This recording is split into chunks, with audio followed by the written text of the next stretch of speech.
I can say to my new Samsung Galaxy S25 Ultra, hey, find a keto-friendly restaurant nearby and text it to Beth and Steve. And it does, without me lifting a finger. So I can get in more squats anywhere I can. 1, 2, 3. Will that be cash or credit? Credit. 4. Galaxy S25 Ultra, the AI companion that does the heavy lifting so you can do you. Get yours at Samsung.com. Compatible with select apps. Requires Google Gemini account. Results may vary based on input. Check responses for accuracy. This is a message from sponsor Intuit TurboTax. Taxes was getting frustrated by your forms. Now, Taxes is uploading your forms with a snap, and a TurboTax expert will do your taxes for you. One who's backed by the latest tech, which cross-checks millions of data points for absolute accuracy, all of which makes it easy for you to get the most money back, guaranteed. Get an expert now at TurboTax.com. Only available with TurboTax Live Full Service. See guaranteed details at TurboTax.com/guarantees.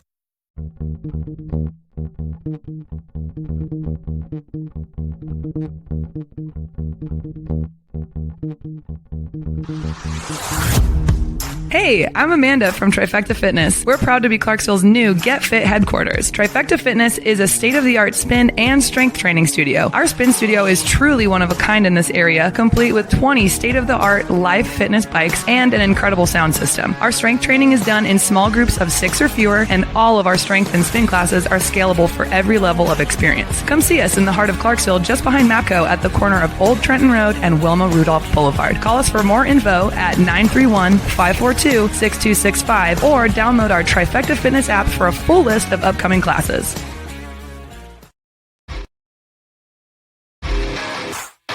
All right. Welcome back. MisFitNation. MisFitNation. The MisFitNation show. We are a show founded by a veteran and hosted by 2 veterans and a military spouse. Our mission is to get people to tell their stories to the world. If you're an author, share your tips with the MisFitNation. If you're a musician or an actor, our audience needs to know how they too can get into the business. Coaches, we love our coaches. Come on and share your tips with the MisFitNation to help them become better versions of themselves. If you are a corporate leader or an entrepreneur, come on and show how you did it and how hard you have fought for success. If you are a veteran, first responder, or Gold Star family, we would love to have you come on and share your story with the MisFitNation. We always have time for you. If you're feeling down, alone, or starting to see the darkness, stop. Think about those who are around you. You are not alone. You will be missed. If you feel like your problems will be a burden to those in your inner circle or feel embarrassed, dial 988. If you are a veteran, take option 1. We need you to keep pushing forward. Don't make a permanent solution to a temporary problem. If you are a new listener, welcome to the MisFitNation show. Be sure to subscribe to our show on your favorite podcast app. Also on our YouTube channel at @the_MisFitNation. Subscribe and click the bell to keep you up to date on our latest episodes and all of our news. You can also find us on Heroes Media Group and About Face Radio. Now, let's get to the show!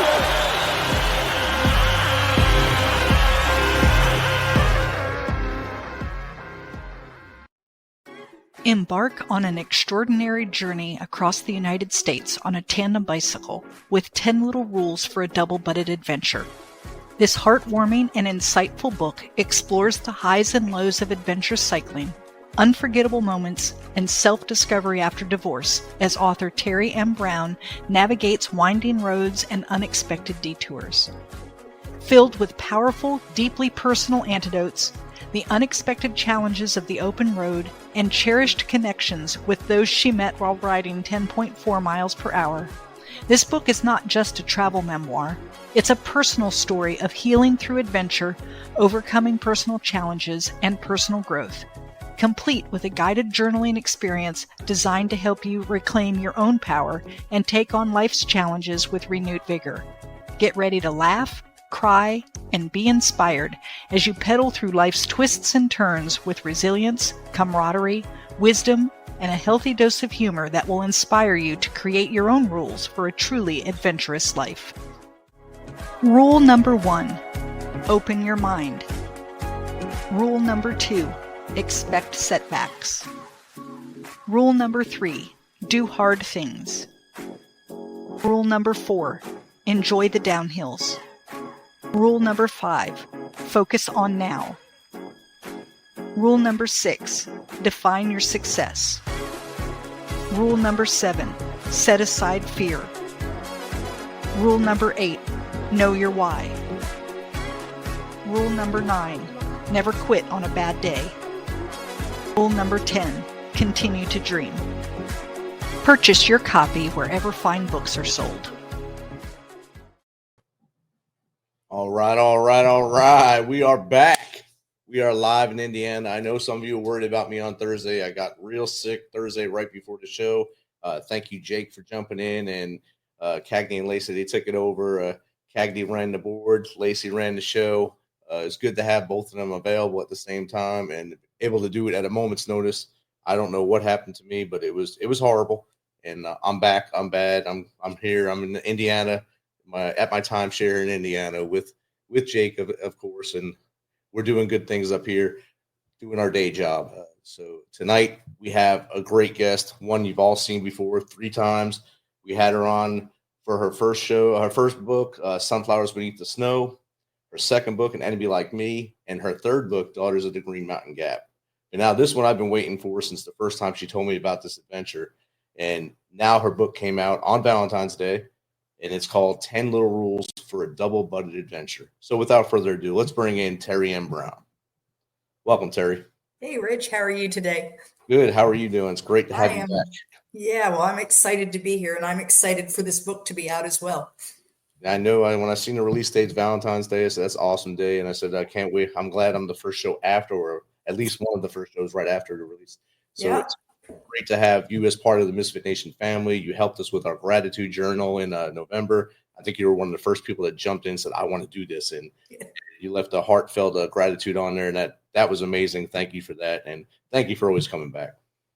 Well, I love being here, and I'm so grateful that you keep inviting me back. This is great. I will not stop letting you come back until you stop writing your books. So you'll be here. That's not going to happen. So this is going to be a relationship that keeps on going, Rich. It's an annual event. Maybe I'll let the other team pick up on you and let them interview you once or twice. But your family here at the MisFitNation, and you're always welcome.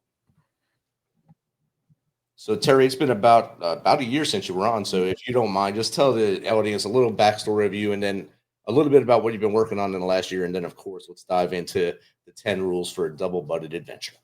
All right. So I tell everyone that I'm kind of a late start writer. I didn't start writing until I was in my mid-50s, although I think I've always known that I wanted to be an author. As a child, that's what I said. But life gets in the way, and you go about doing other things. And I was married, and then I got divorced, and I was married, and I got divorced. And it's been a crazy thing. And that second marriage that I was in was emotionally abusive, and I was kind of trapped in that marriage. I didn't know how to get out of it. And I wanted to write, but you can't write when you're in a relationship like that, because you don't have a safe place to land, and putting yourself out there to the public with your books and your characters, it's really scary. So I got out of that relationship in 2017, and the words started like falling out of me. And I started writing, but I was still terrified to let anyone see what I was doing and really get to know that I was an author, because you don't get out of an emotionally abusive relationship and come out of it unscathed. So I had a lot of just junk that I had to work through. About a year after I got out of that bad relationship, I met my now husband, Bruce. Bruce, he tells everyone he chased me until I caught him. That's the way he put it. He chased me until I caught him, which really means that he just never went away. He just kept being there until I finally got used to his presence. And while we were dating, he said to me, I've always wanted to ride across the United States on a bicycle. He saw some college kids do it in 1976, and he was in the military. It's not like he could take the time off, but he thought that was the coolest thing ever. He's always been a cyclist. And so this has been like on his mind. He spent 25 years in the military, so he couldn't do it then. And then he gets out, and of course he still has career to do, and life kept going. And I wanted an adventure. I wanted to do something big and bold to prove to the world that I still had some value. little did I know, no one else worried about it. I was the one that needed the proof, but that's the way that worked. So I said to him, is this something you're going to talk about until the day you die, or are you going to actually do it? He said, no, I want to do it. And I said, count me in. And we weren't married. I didn't plan to marry him. I just figured that we could go on this adventure and then, part ways or whatever. Turns out we got married and then went on the adventure. And we went across the United States on a tandem bicycle. We went from Astoria, Oregon to Washington, D.C., 3,102 miles. I know where the 2 miles is. So I make that 2 in there so that everyone knows. And at the very end of the trip, so we decided to stop at the Marine Corps Memorial in Washington, D.C., because my husband is a Marine, and we were raising money for Toys for Tots. So it seemed like the perfect place to stop. We were coming up this little hill around a corner, and he said, Teri, do you see that flag? Yeah. He said, that's it. And I started to laugh, and then I started to cry. And then I laughed some more and I cried some more. I was just a big emotional mess. But what I realized was I had just made it across the United States on a tandem bicycle. Yes. I had not been on a bicycle in 40 years prior to meeting Bruce. And me, a desk jockey, not someone who is athletic, not someone who does these big things, had just made it the whole way across. I could do anything I put my mind to. It was no longer a matter of, can I do something? It was a matter of, what do I want to do? And I wanted to be an author. And 14 months later, Sunflowers Beneath the Snow came out. So that's kind of my story. I mean, that's how we got to where I am now. So that is awesome. And I know your husband had some health issues. I'm glad he's on the other side of that now as well. And hurrah for him being a Marine. Hopefully he gets a good box of crayons from you for Christmas. Hopefully, I don't know what his favorite color is, but make sure you get the right one. So Rich, I'm not sure that you're aware. He passed away in January. No, did not. I'm sorry to hear that. Yeah. So he ended up with glioblastoma. They are pretty confident that it was from being at Camp Lejeune. Yep. So we're part of that whole lawsuit thing and everything else. When he was diagnosed in June of 2022, we were told he would have about 8 months. He lived for 31 because Marines don't give up. No. And he did not give up. He just recognized that the fight was over. His body could not do it anymore. He had been on chemo for 28 months. It was just too much, too long, too hard.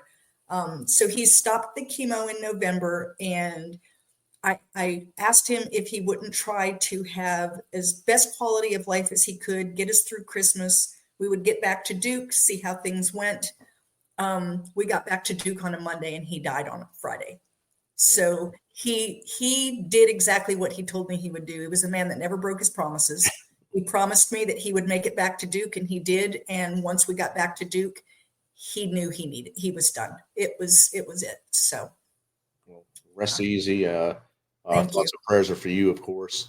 Thank you. As I know that's a hard fight for that long, especially. It is. And you just being basically the cheerleader. There's not much you can really do at that point. No, I mean, I did a lot in terms of trying to make sure that his life was as easy as you could make it, that he could do as much as he could do as long as he could do it.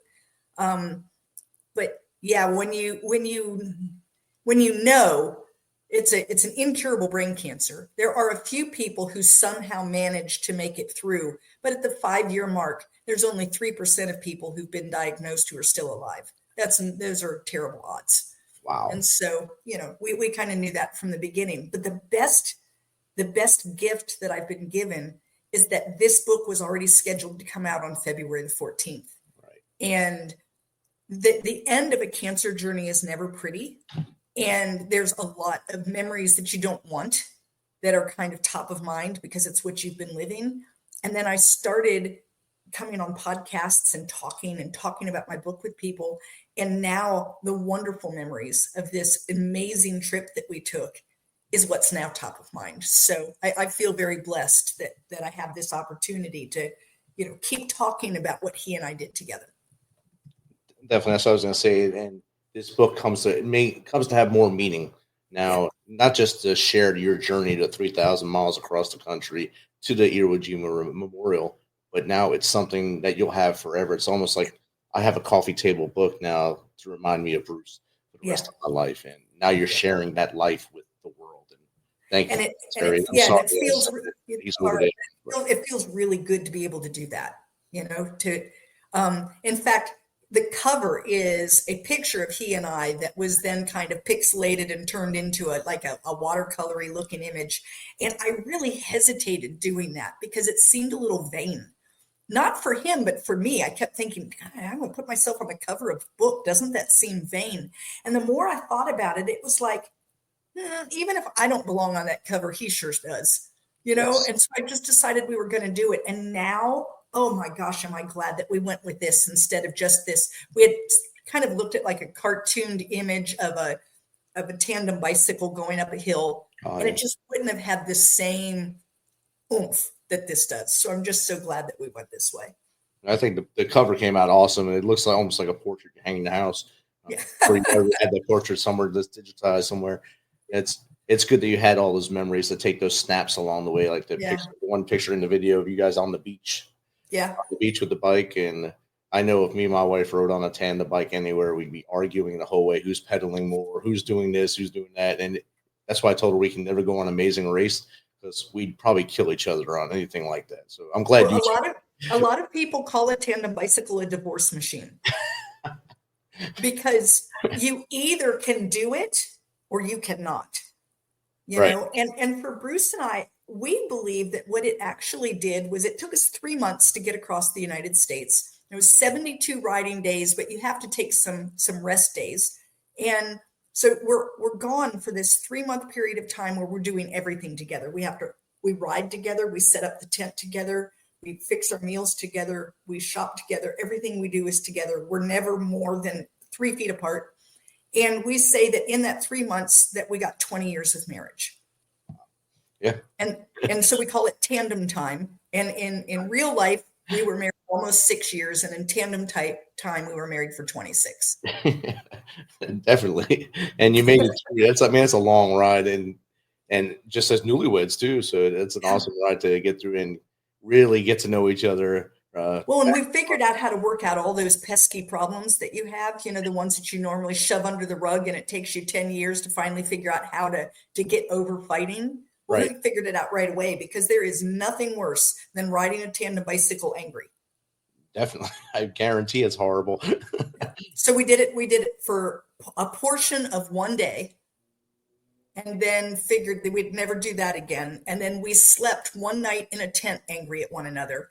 And the next day was miserable because we were both exhausted from having tried to be really still on our side without touching each other all night.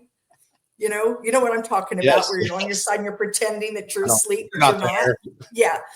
I was so cold that night that I finally scooted backward and my back went up against his. And I said, this doesn't mean anything. Just letting them know that's like, it's just cold. It has nothing to do with anything else. But yeah. That's an awesome story. So that's another story you have from that trip. That's something that you're going to have forever. Did he help you with the naming of the rules, the 10 rules? Was he part of that, or was just all your thoughts on that? These were more my thoughts. He always told everybody that he was the engineer and I was the creative one. He went out. He's the one. I could have never made it across the United States without him. I didn't know how to change a bike tire. I didn't know how. We often were having problems with different mechanical things, and he would get in there and all the tools, and he'd know what he was doing. I just stood around and said, good job. I don't know what I'm doing at all. But I did keep a blog the whole way. And my blog was very honest because I had read a lot of blogs of people who rode across the United States, not on a tandem, that's harder to find, but on a bicycle. And I think they're all liars because they would only talk about the wonderful things. And very rarely did they talk about real issues. And I thought, it can't have been that easy. So I said exactly what was going on. So as you go through, if you go and looked at that blog, which is on my website, you can read every single day. That's not what this book is, but you can read every single day, and it will tell you what the weather was and what the wind was like and what we ate that day and how many miles we went and all of it, how many times I cried, all of the things. I mean, I was just as honest as could be. And that's kind of where I pulled these things from, is as I was reading that over again, it was like, I learned a lot about myself and about life and about people. And I just felt like I want to share that. I want to put that out into the world and say, hey, this is what I learned. So it's about my adventure, but it's for anybody who's trying to live a more adventurous life. And that doesn't mean a bicycle ride. It could mean moving to a new state or changing jobs or figuring out what you're going to do as an empty nest mom, or getting into a new relationship, or realizing it's time to get out of one, or anything that takes you kind of outside of your comfort zone. That's what these rules are supposed to do, is to help you kind of navigate some of that and figure out, how to make that work. And then what I also did is at the end of every chapter, I ask questions and I give you guided journaling questions and a space to write your answers. Because these are my rules. They're not necessarily yours. Like if my rules work for you, great, but maybe they don't. And maybe one of my questions will spark your imagination and you'll now know a new rule that you need to follow to help you be more adventurous. Definitely. That was my mindset going into my book, The 13-Step Guide to Success, is to give you a guideline to maybe be a better person, but you can tweak any one of them to you, because I'm not you. Just like you said, you're not them, but you can get that tweak to get them going in the right direction. Right. I'm not an expert. I'm only an expert at what I did in my shoes with me. Like that's what I'm an expert at. So what I can do is say, hey, here's some rules that really work for me, some things I learned, some lessons. And maybe you only need 7. You don't need 10. Maybe you need 14 and you have another 4 to add. Maybe you need 10, but they're completely different than mine. But I'm hoping that what this book will do is kind of spark the imagination and get people thinking about, like, how do they get outside of the box that they've put themselves in? We got a couple questions from the audience already and pumping in here. So the first one, at Pedal to the Page, Terry, your tandem bike journey, I think you already answered this kind of, but bike journey across the U.S. must have been life-changing. Yeah. What inspired you to turn those experiences into 10 little rules for double-butted adventure?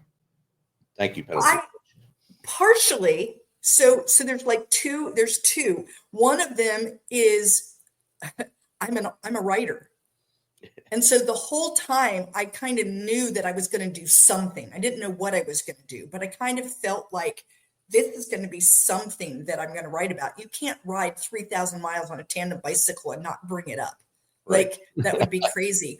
But I think what really sparked this idea of lessons was that you can find books out there on, how to ride your bike and all of that. And I didn't want a how-to. I also didn't want a travel log where it was day 1. I figured I did that on my blog. If you want to know what I did on day 7, go look. I mean, it's there. You can't miss it. I wanted to talk about it changed me.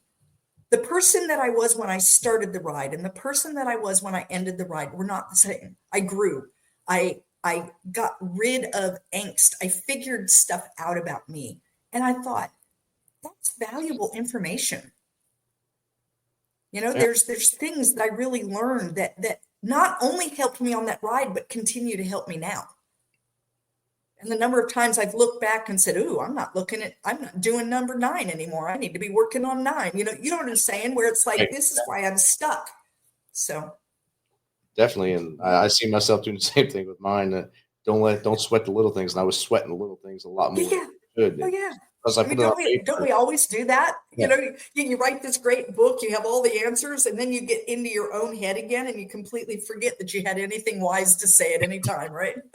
Slap myself back to normal again. Yeah. The second question that came in was from Mindset Miles. You mentioned life lessons learned along the way. You just answered this too, I think. What was the most unexpected personal growth moment you had on this adventure? Oh, well, I had so many. So many. But the one that really stands out for me turned into rule number 9, which is never quit on a bad day. So we had gone, it was a long day, and we had to go 70 miles that day. And on a tandem bicycle, pulling a trailer full of your camping gear, 70 miles is a long day. And on that day, we had not 1, not 2, but 3 flat tires. Wow. It was very hot. The wind was blowing toward us, which meant that we had to pedal harder just to go into the same distance.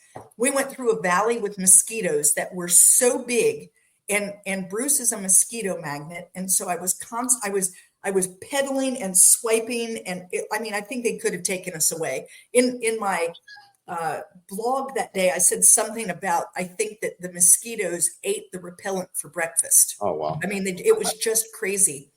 At the end of this day, we were both wiped out. And I thought, I'm not having any fun. I hate this. I'm done. I don't want to do this anymore.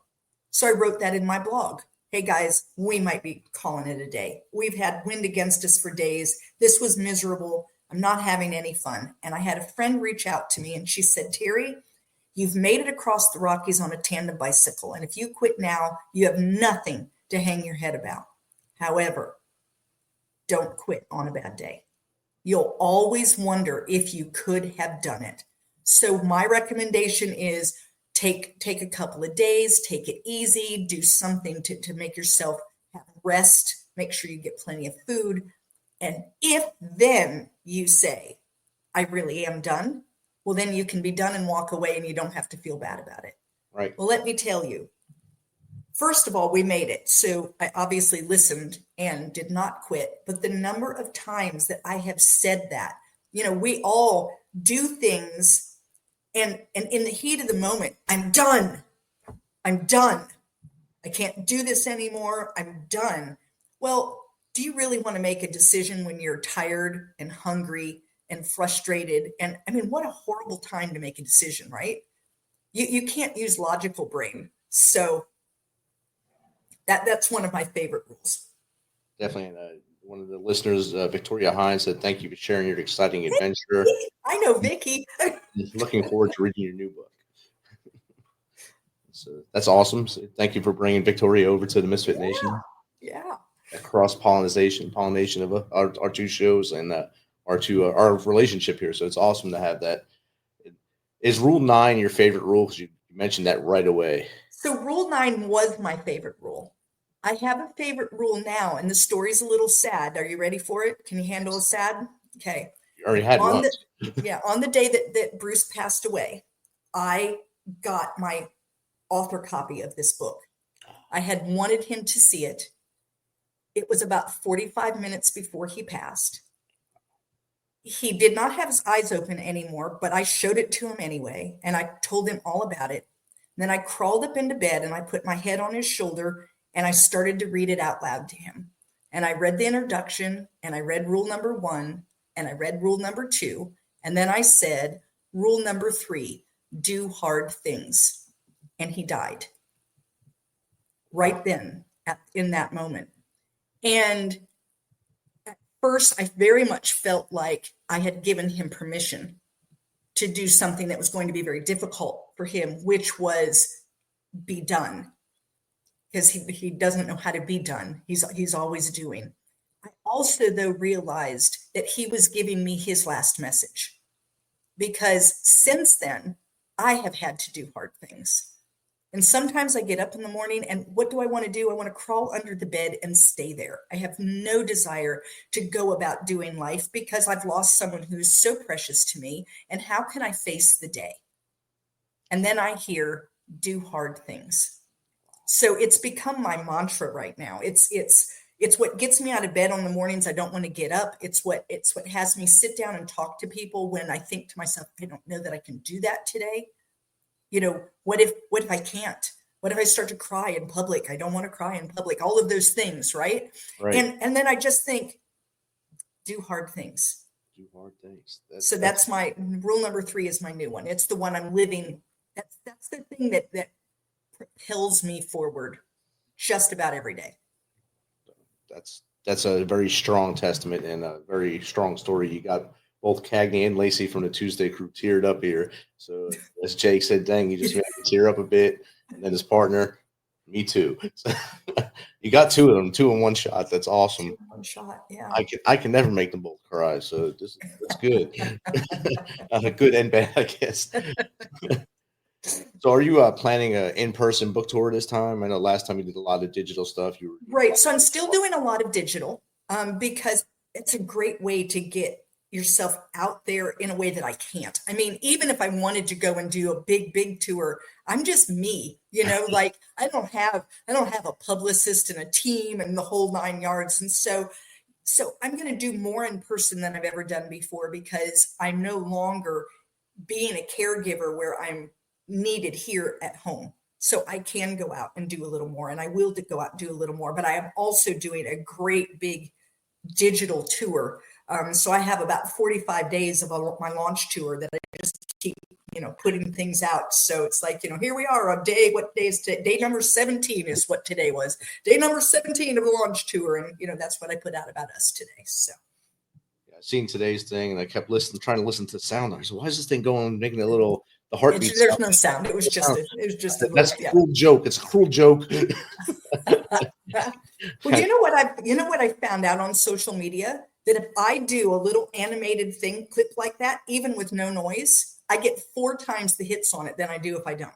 Yep. It doesn't even need any sound.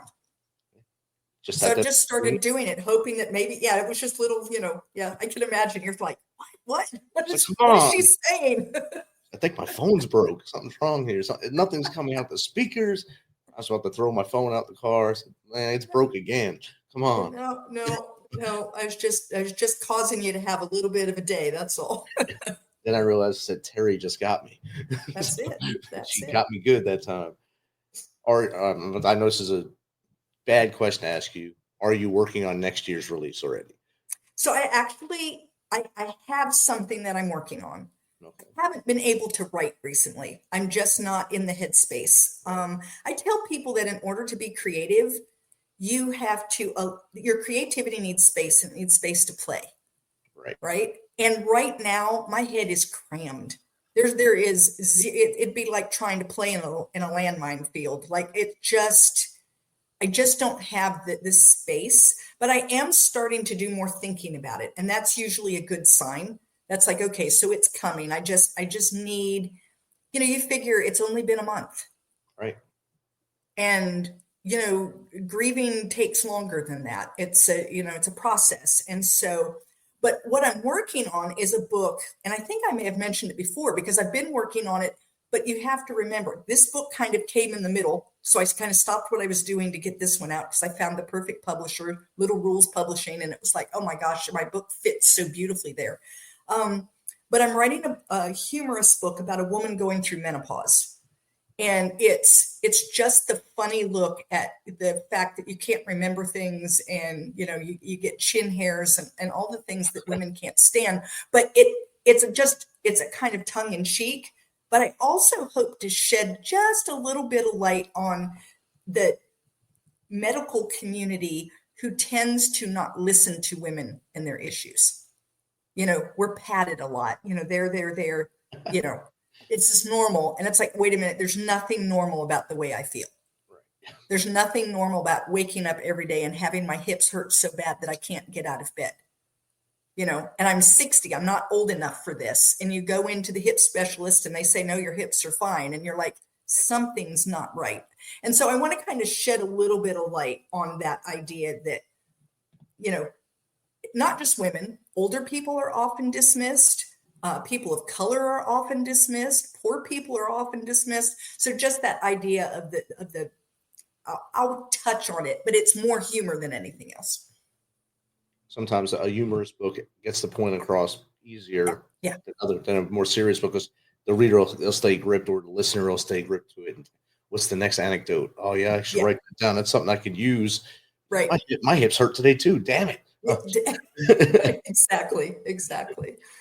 So, I mean, you're going to hit a lot. I think you can hit a wider audience with that one, even wider than you are now. Yeah. I think the 10 Little Rules is going to hit a different audience as well than your usual audience. So, and then I also have a children's book that I have that I hope will be coming out this spring. I have the illustrations are now done. I had a great illustrator, Lori Perini, and I actually have a meeting tomorrow with someone because I'm going to self-publish this one, and I don't. That's kind of scary. So I have a friend who's done self-publishing, so I'm going to pick her brain tomorrow and see. Like, I think I know what comes next, but I want to make sure I'm not leaving anything out so that I don't have to redo steps. So my hope is to have that come out in the spring. This book is one that I got the idea while riding across the United States on the tandem, because when you're sitting on the back of the tandem bicycle, you're pedaling, but you don't have to think about a lot of things. I mean, and so your mind kind of wanders. And we were on Route 2 pretty much the whole way across the United States. Once we got into Montana, we just were 2 all the way across. And there was a train track that ran right along it too. That's the reason the road exists. And all the towns exist is because of this train. Well, the engineers went back and forth and back and forth. They saw us day after day. They would wave to us and everything else. And I started to have this idea about different kinds of trains. And so it's a little train that doesn't know what she wants to be when she grows up, but she thinks she wants to be a space train. And all her friends laugh at her. And so she goes and talks to other trains and then decides that she is going to be a space train after all. And what's really cool is right after I wrote it, there was an article about NASA who is wanting to do a train on the moon to move supplies from one side of the moon to the other side of the moon because they're thinking about putting a space station of some kind up there. And I thought, oh my gosh, is that perfect? And so I'm gonna put a little piece of the news at the very back of this book and remind kids that it's okay to dream because you don't really know what might be coming down the pike. Here was a little train that wanted to be a space train and everyone laughed, but now she'll be able to be one. So. Yes. I mean, if you think about all the science fiction movies that we watched when we were kids, it's all coming to fruition pretty much right now. Oh, yeah. Any of those things happening as we speak. And the only thing we haven't seen really is the flying cars, but we've seen some bad. They're next. I'm sure they're coming. Bad drivers on the ground. We don't really need them yet. Yeah. Got a couple more questions in here. At 2 times hurt, riding tandem requires serious teamwork and communication. How did this experience strengthen or challenge your relationship with your husband? So I think it did both, but it's overcoming the challenges that do the strengthening. You know, like you can let it pull you apart. You know, you can argue all the time and let it pull you apart, or you can figure out how to figure it out. Like we learned that I'm sure you've never noticed, I can be very sarcastic. No. And so sometimes things will come out of my mouth and I think that I'm being like sarcastically funny, but for someone else, they might not take it that way. And there was a time that I said something that really offended him and he was very angry. And we just had to figure that out, where it was like, okay, so this tends to be the way I talk. I will try to limit that. And then you're going to have to try to understand that sometimes, and especially when I'm tired, I'm going to have a little more sarcasm and a little less friendliness. And so we just had to learn. And then we also had to learn to just forgive one another. You know, okay, so you said that and I didn't like it. And I'm sorry, I shouldn't have said it. And he has to be able to say, okay, we're going to just, I know you at your core. And yeah, you said that, and yeah, it wasn't very nice, but that isn't really who you are. Right. And so I can forgive that, and so you just have to learn when can you let something go? When do you need to bring it up?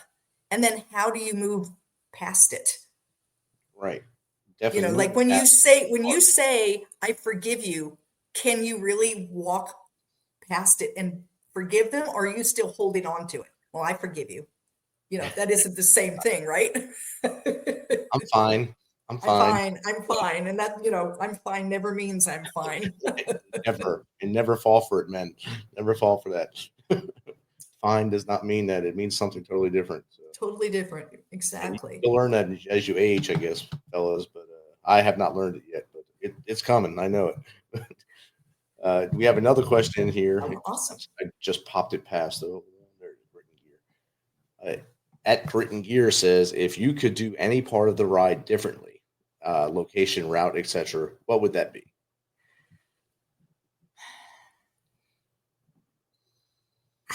I don't know. We learned so much doing what we did. I think where we crossed the Rockies was the best place on a tandem. I think the thing I would have done differently is we pulled a kid trailer, like what you would put kids in pulling on a bicycle. Okay. And we carried too much gear. We tried too hard to make it more toury. And we would have been better off having a single wheeled trailer behind us and been a little lighter in our gear selection. But I was a complete novice. So when I first went, I thought that I was doing great. On day 7, Bruce says to me, I wake up, we're in a motel, and he's already awake and he's looking at me and he says, I think I've made an error in judgment. And I'm thinking, oh, great, we're dead. Like, if he's made an error in judgment, what are we going to do? And he said, I'm carrying too much gear. I think I can send a few things back. Is there anything you feel you can send back? Well, fear gets rid of a lot of things. And we sent 20 pounds of stuff. Wow. 10 days later, he said to me, I have a few more things I can send back. And I said, yeah, me too. Experience got rid of another 20 pounds. So we started out carrying 40 pounds of gear more than we needed. And some of our gear was just too heavy.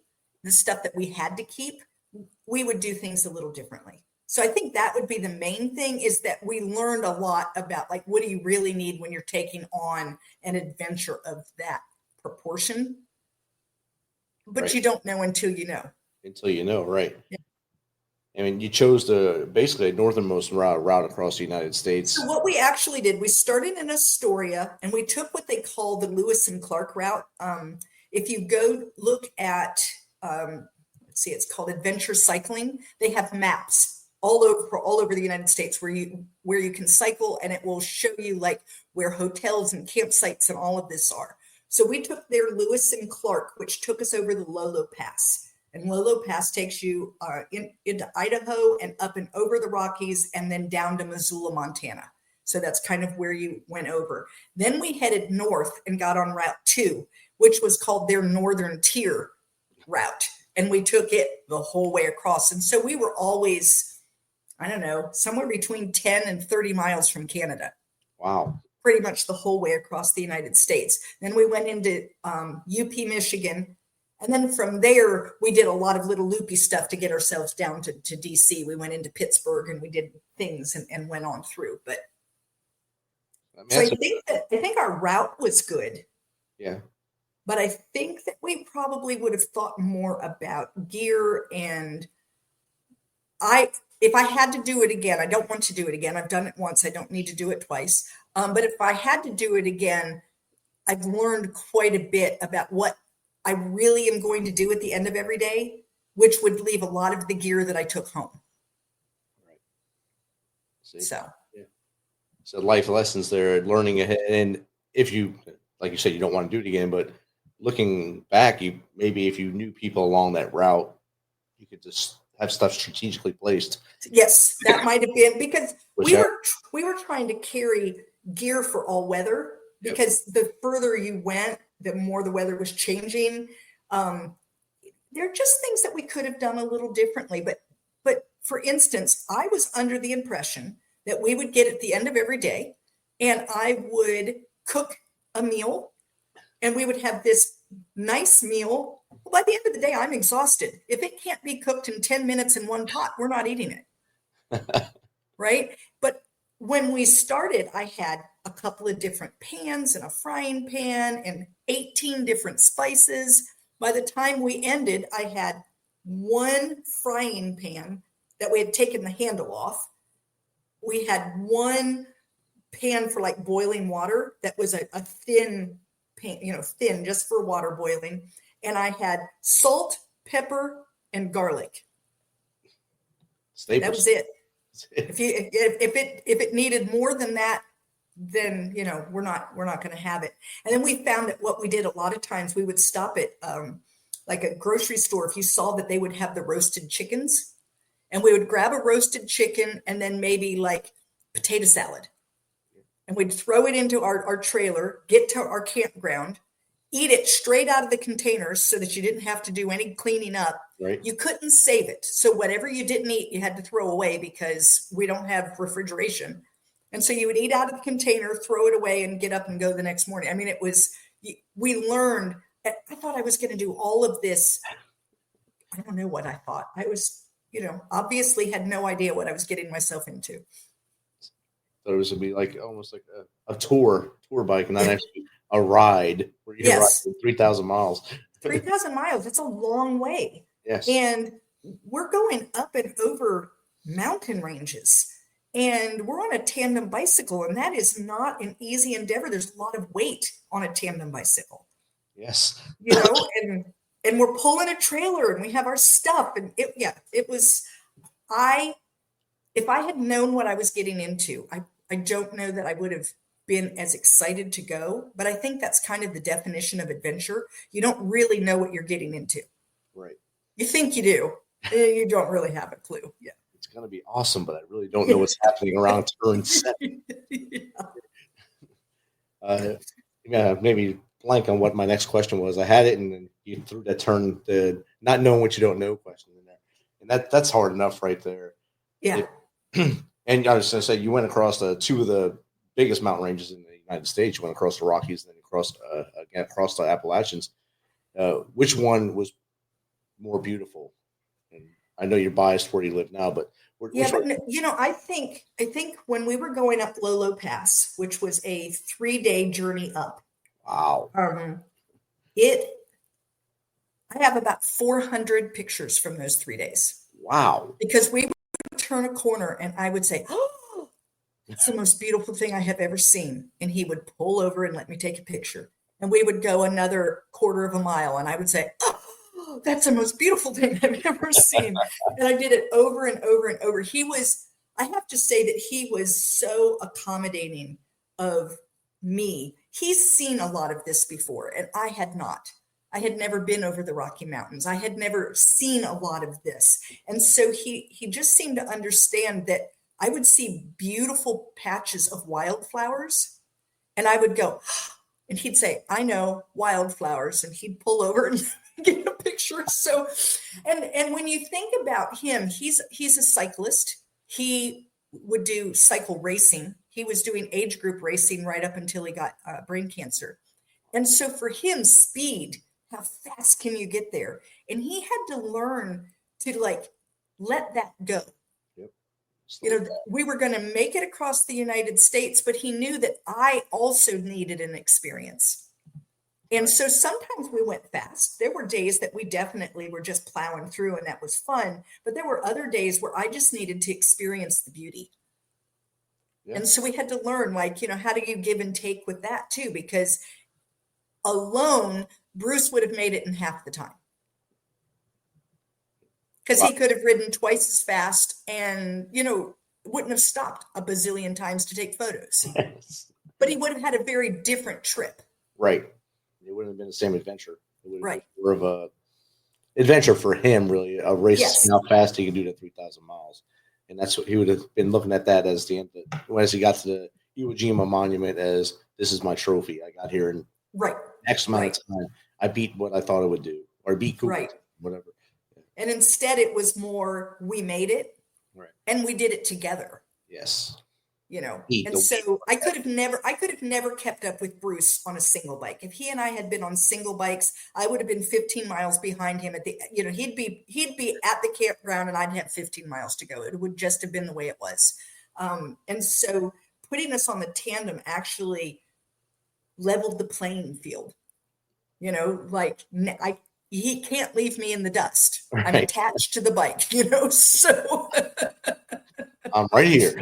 I'm right here. We're going to be there together. And I think it was really, that was the right way for us to have done that trip. You said that you were in the back seat most of the time. Did you ever take the front seat? Nope. So Bruce is So he was considered the captain. I was the stoker. I am relatively new to cycling. I mean, I cycled as a kid, Right. up through middle school. But when you're out, and we're on roads most of the time, so we weren't on bicycle paths. We were out on roads, and there's a lot that you have to pay attention to, and a lot that you have to understand and know. And he does that by rote. He's been doing it for so long that it just is second nature to him. Whereas for me, it would have been a very trying, concerning, I don't know what I'm looking for. I can't necessarily know what that car up ahead of me is going to do. And he always knew what that car was going to do. Wow. Just based on how often he's been riding for 60 years. I mean, he knew what that car was going to do. And he would often say to me, we're going to slow down, or we're going to go out toward the middle of the road. We're going to take up our lane right now. This car's coming up. I don't like the way they look. You know, he just knew those things. And so I trusted him implicitly. I wouldn't have taken the front. I don't think he would have let me, but And you're speaking about knowing what the car and what these vehicles were going to do. Was there ever any close calls for you guys? Not really. We had a few times that were uncomfortable. We had a construction one time where we had to ride facing traffic. You're supposed to ride with traffic, but Right. we had to ride facing the traffic because they had taken out the berm, so we had to be on the other side. That was very disconcerting. One time we were stopped. We were grabbing a snack. We were pulled off the side of the road, but there wasn't a wide spot. There was no one around, and a big truck, pickup truck, came by, and they purposefully went as close to us as they could. And I felt the door of the pickup truck skim my backpack. Wow. And then they gave us the finger, and they thought that was really funny. Most people, though, don't do that. And so usually, and part of it was Bruce understood. He could look and tell that that person's going to try to pass us, and it's not going to be safe. So he would pull out into the road, take up more of the lane, so that the person who had to pass us had to really pass us, and they're not going to do it because it's not safe. And so he stopped a lot of bad things from happening, recognizing they're going to try to pass us and it's not safe. So I'm going to make them have to do it in such an unsafe manner that they won't try it. I mean, that's a great mentality there too. So you're being as safe as you can be and making them have to think twice before Right. make it unsafe for you. Right. I know riding road bikes just in Clarksville, it's like playing with death because people, it feels like they aim at you, and some of them do, obviously, like the one that brushed your backpack, but and you can't see all of them when you're on a road bike because you're kind of leaning forward, and it's hard. And with both of And you just have to really be thinking. Bruce also had, well, he has his Marine voice, and he would shout. So if he would see a car up ahead that's going to pull out, and sometimes they would pull out in front of us as though we could just stop, not recognizing, well, we're doing 21 miles an hour with a lot of weight. We can't just stop on a dime. And they would go to pull out because when they looked over, we're not a threat to them.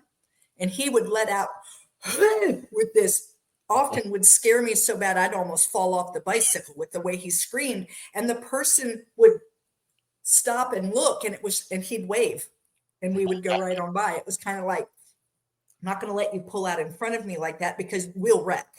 Yes. We're going to end up in a heap. And so he just was really good at that. He recognized the dangerous spots, whereas I don't know that I would have been as attuned because I don't have the experience. So it was really good that he was on the front. He had that control stick. He was like controlling the Love Boat going through the rivers. It's good. And across the United States, where as we know, many people in the United States believe only about me and not about the we. So it helps to have someone with a strong voice and a strong heart up in front of you there. So Absolutely.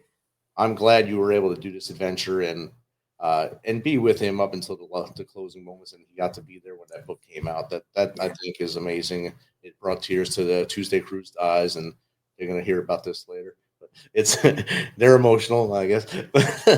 And I think it's amazing. It's amazing every time I talk to you. I feel like we learn something new, better and better every time about you.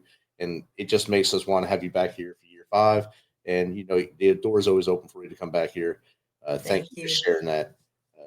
And as we get closer to the close here, what we usually do at the end of these, we ask you for 3 tips for the Misfit Nation to do better tomorrow. You can use your rules, or you can come up with your daily things that you do, 3 things that will help our listeners become better people starting tomorrow. Okay. First thing is throw away your bucket list. Nice. Throw it away. Instead, look at that bucket list. Is there something on it that you want to do? And if the answer is yes, put it on your to-do list and figure out one thing that you can do to start moving toward that. Because like when we rode on the tandem bicycle, we couldn't go the next day. It's not like we made the decision and you can leave, but you can decide what you're going to do to start moving in that direction. Because the truth is you do not know if you're ever going to get to a bucket list. Right. You don't want to pass from this earth with a whole list of boy, I wish I could have. And so, that's really only 2 things. Get rid of your bucket list. And then I guess, the other, my final thing is go do hard things. Go live an adventurous life. Get out of your comfort zone. It doesn't have to be a 3,102 mile bicycle journey. Okay. But do something. Life is meant to bring you some joy, not every day, not all day. But overall, what we should be working toward is having some joy. And you're not going to have that happen if you keep doing the same thing day after day after day after day after day after day, wishing that you could do something different. So go do it. And Teri, what's the best way for the audience to get in contact with you if they want you on their show or if they just want to chat with you? Definitely reach out to my website, which is my name, Teri M Brown. That's Teri with 1 R.com. There you can find all my books. If you live in the US, I will send you a signed copy from that site. You can sign up for my newsletter. You can look at my podcast, which I talk to other authors. So if you're trying to figure out what book to read next, it's a great place to look. I have just a contact page that you can reach out to. So pretty much and all my social media is there too. You can just click on the links. So it's easy. That would be the easiest place to go. And then you can figure all the places. So Jake said, thanks for sharing your story, Teri. Sounds like an amazing adventure. Can't wait to read the book. Awesome, Jake. Thanks. Teri, again, this has been great having you on again with the Misfit Nation. Misfit Nation loves having you here and loves hearing your adventures and all your writing. I look forward to the children's book coming out this spring. And of course, once you're back in that writer space, we look forward to the next book coming to fruition and coming out. Thank you. Thank you for having me, Rich. I really appreciate it. You're the best, Teri. You have a great night, and we'll see you on the next time. All righty.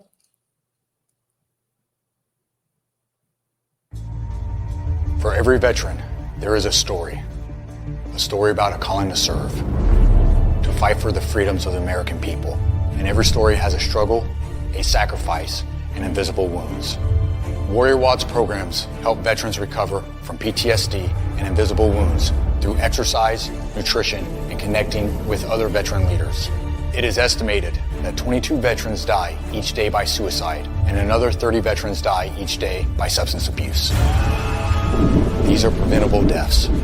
Warrior Watt is committed to fighting PTSD through fitness, nutrition, and community.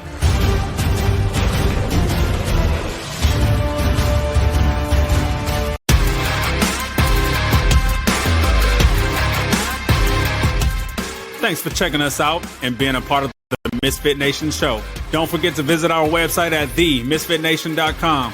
That's themisfitnation.com. Check out all our past episodes and get some of the great Misfit Nation gear for you and your family. As always, be humble, stay hungry, and keep hustling because we are Misfit Nation. Misfit Nation.